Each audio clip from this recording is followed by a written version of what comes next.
1861 সালের আজকের দিনে কলকাতার জোড়াসাঁকো ঠাকুরবাড়িতে জন্ম নিয়েছিলেন বাংলা সাহিত্যের এই দিকপাল বিশ্বকবি রবীন্দ্রনাথ ঠাকুর। তার বাবার নাম দেবেন্দ্রনাথ ঠাকুর, মা সারদা সুন্দরী দেবী। তার পূর্বপুরুষেরা খুলনা জেলার রূপসা উপজেলার পিঠাভোগে বসবাস করতেন। রবীন্দ্রনাথ ঠাকুর একাধারে কবি, ঔপন্যাসিক, নাট্যকার, সঙ্গীতজ্ঞ, প্রাবন্ধিক, দার্শনিক, ভাষাবিদ, চিত্রশিল্পী, গল্পকার। 8 বছর বয়সে তিনি কবিতা লেখা শুরু করেন।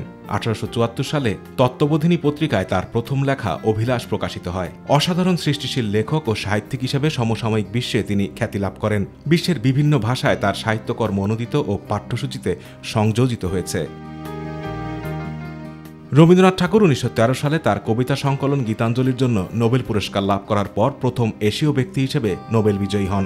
ব্রিটিশ রাজা পঞ্চম জর্জ কর্তৃক নাইট উপাধিতে ভূষিত হয়েছিলেন কবিগুরু।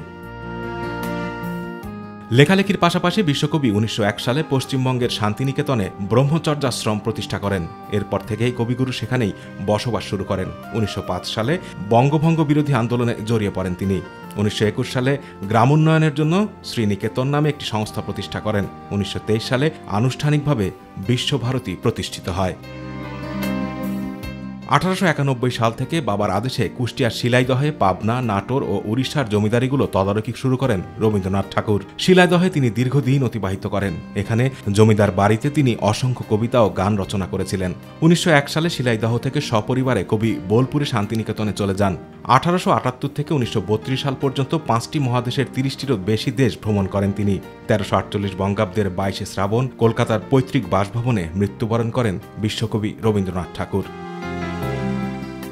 রবি ঠাকুর ছিলেন ভারতীয় উপমহাদেশের সংস্কৃতির প্রতীক। তিনি ছিলেন একজন কবি, দার্শনিক, সঙ্গীতজ্ঞ, লেখক এবং শিক্ষাবিদ। তাকে গুরুদেব নামেই ডাকা হয় এবং তার গান রবীন্দ্রসঙ্গীত নামে জনপ্রিয়। তার রবীন্দ্রসঙ্গীত কাননের 2টি গান এখন ভারত ও বাংলাদেশের জাতীয় সঙ্গীত। আতিকুর রহমান তিতাস, মাই টিভি।